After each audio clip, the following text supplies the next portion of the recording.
Sir sir কি হয়েছে বলো? স্যার ওই যে বলছিলাম না আপনারে আগামীকাল আমার ছুটি লাগবে স্যার। ওমেন্সিস বলে তোমাদের কিছু নেই? 6 মাস আগেও তো তুমি ছুটি কাটিয়ে আসলা, এখন আবার ছুটি চাচ্ছ?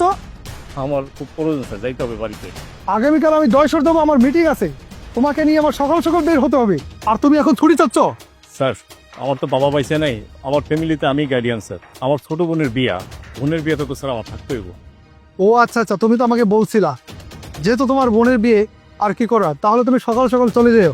আর স্যার আমার কিছু অ্যাডভান্স টাকা দেন স্যার, 20-30 হাজার টাকা।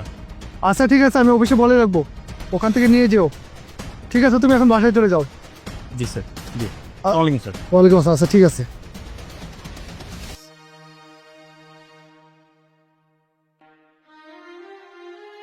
কে?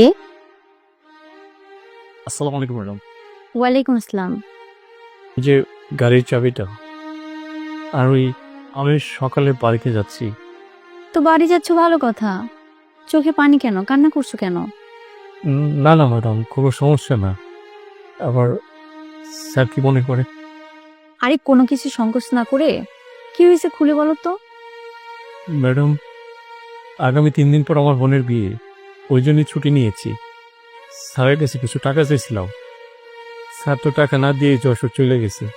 আমার হয়তো কোনো টাকা পয়সা নাই, বোনের বিয়েতে যে কিভাবে কি করব এটা নিয়ে দুশ্চিন্তা করতেছি আর কি, এই জন্যই মনটা খারাপ ম্যাডাম, আর কিছু না। ও আচ্ছা, এই ব্যাপার। আচ্ছা ঠিক আছে, তুমি মন খারাপ করো না, শান্ত হও, আমি দেখছি।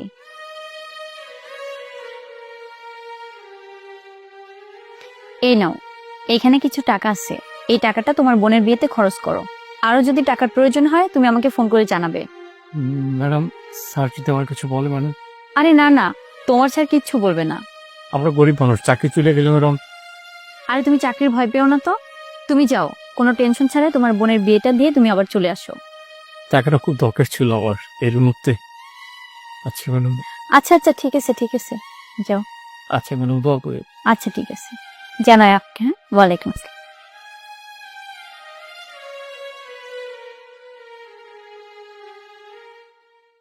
এই কই তুমি? রেডি হয়েছো? তাড়াতাড়ি আসো। আর হ্যাঁ, ওই আসার সময় টাকাটা নিয়ে এসো।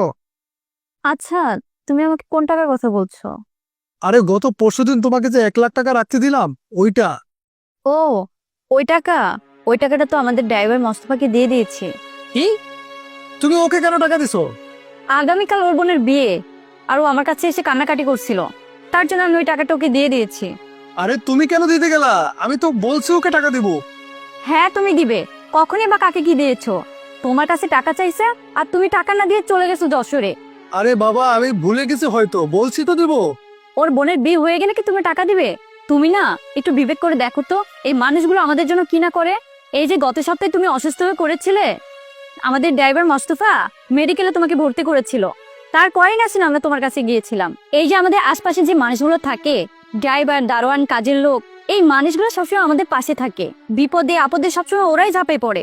সেই মানুষগুলোর জন্য আমরা কি করছি, আর তাদের একটা বিপদে আমরা কি থাকবো না? আসলে কি লিমা, তুমি ঠিকই বলেছো। হ্যাঁ, ওই মানুষগুলি তো সবসময় আমাদের বিপদে আপদে পাশেই থাকে। তুমি আজকে আমাকে সত্যটা বুঝিয়ে দিলে। না, এখন থেকে আমি ওদের প্রতি খেয়াল রাখবো, আমি তোমাকে কথা দিচ্ছি। আচ্ছা ঠিক আছে, তুমি চলো, তুমি যা যা কিনতে চেয়েছো সব কিনে দেবো।